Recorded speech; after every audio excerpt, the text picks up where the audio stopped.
Seja muito bem-vindo ao Cantinho Teológico. Meu nome é Gustavo Luiz. Esta é a série Poder Espiritual, a plenitude do Espírito Santo em sua vida. Vídeo segundo, vamos falar sobre a questão da decisão entre decidir a plenitude espiritual ou a mediocridade espiritual. Quando adentrei o seminário, há quase 20 anos atrás, eu ouvi um professor falando sobre a questão da mediocridade. Quando ele usou esse termo, foi um impacto muito grande, mas ele falou, explicou perfeitamente o que é ser medíocre, e ele enfatizava para nós não sermos medíocres, isto é, não sermos medianos, não ficarmos satisfeitos com aquilo que nós temos, mas devíamos, vou dizer assim, ter uma ambição, entre aspas, e no bom sentido, melhor e maior, visando, sobretudo, a glória de Deus. E quando a gente fala sobre decidir entre a plenitude ou a mediocridade espiritual, é que a gente precisa ter em mente alguns textos da Bíblia Sagrada. A gente tomou como ponto de partida Efésios capítulo 5, versículo 18. Não vos embriagueis com vinho, que leva à devassidão, mas enchei-vos do Espírito, porque manda a palavra de Deus. É esta versão que eu estou utilizando nesse exato momento. E quando a gente fala, né, de alegria, de liberdade, de comunhão com quem quer construir vidas, isso é um mandato para cada cristão, mas também é uma possibilidade. A alternativa é desobediência, é tristeza, conflitos, fracassos, os quais afetam a própria vida, a família, a igreja e a sociedade. Falando agora de uma forma mais sucinta sobre a mediocridade espiritual, não se trata naturalmente de perder a salvação, porque quando o salmista, no capítulo 51, versículo 12, fala sobre não retires de mim o teu Santo Espírito, dentro daquele contexto do Antigo Testamento, indicava que ao retirar o Espírito Santo na ocasião, ele estaria perdendo o reinado.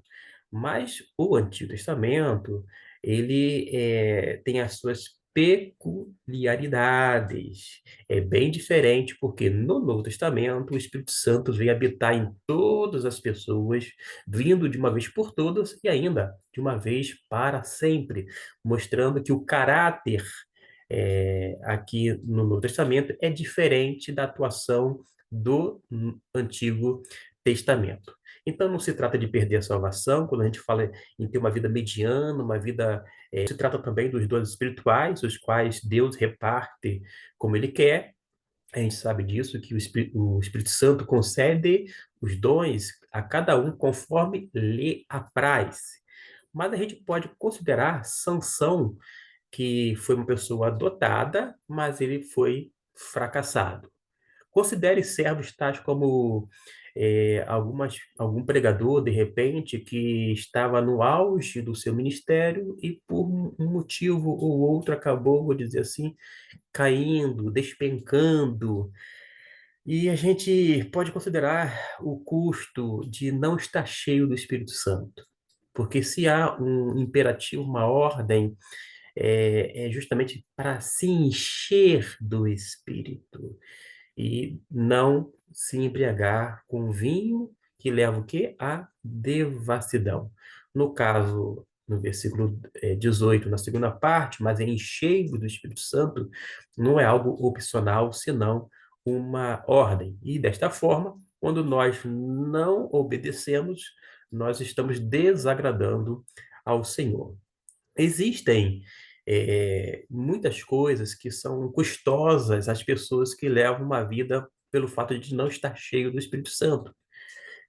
Cristãos, por exemplo, flutuando, sendo levados para lá e para cá pelas correntes e os ventos doutrinários, é uma evidência de pessoas que não estão cheias do Espírito Santo, porque quanto mais cheio do Espírito Santo, mais as pessoas vão se voltar para a palavra de Deus, que é o alicerce, e vai estar firmado na rocha que é Cristo Jesus.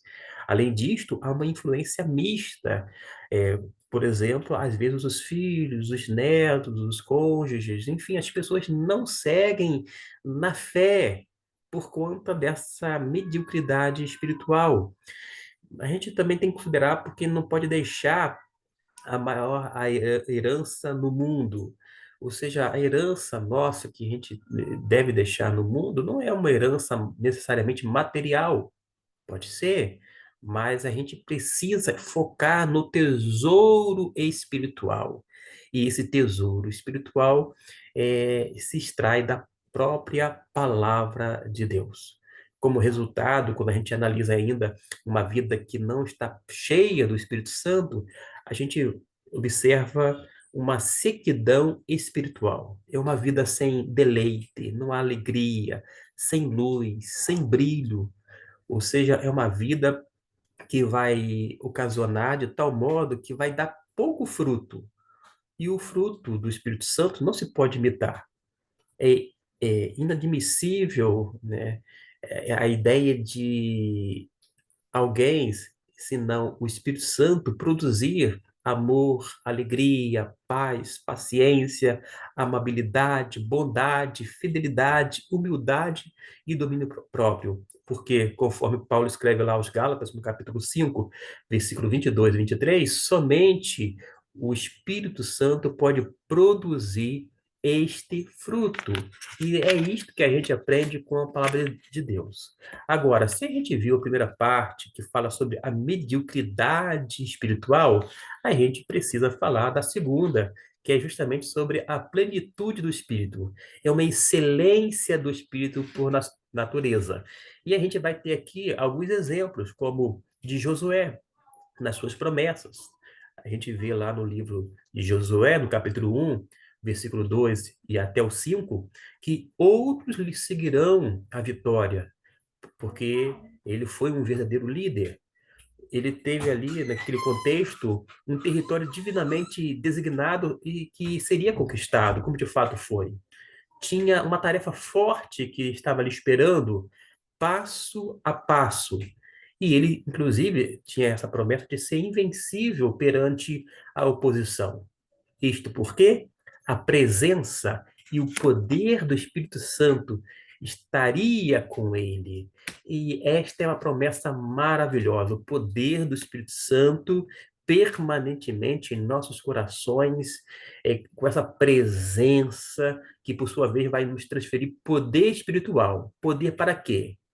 Poder para sermos testemunhas de Jesus, conforme Atos capítulo 1, versículo de número 8.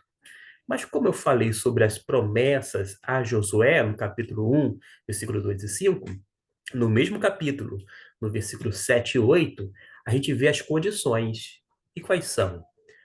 Uma fé ativa, porque havia aquela promessa anterior, e essa era a condição, para se esforçar. Josué teria que se esforçar, teria que fazer a sua parte e ter fé na ação de Deus, porque Deus seria com ele. Não é isto que o texto diz? E eu serei contigo.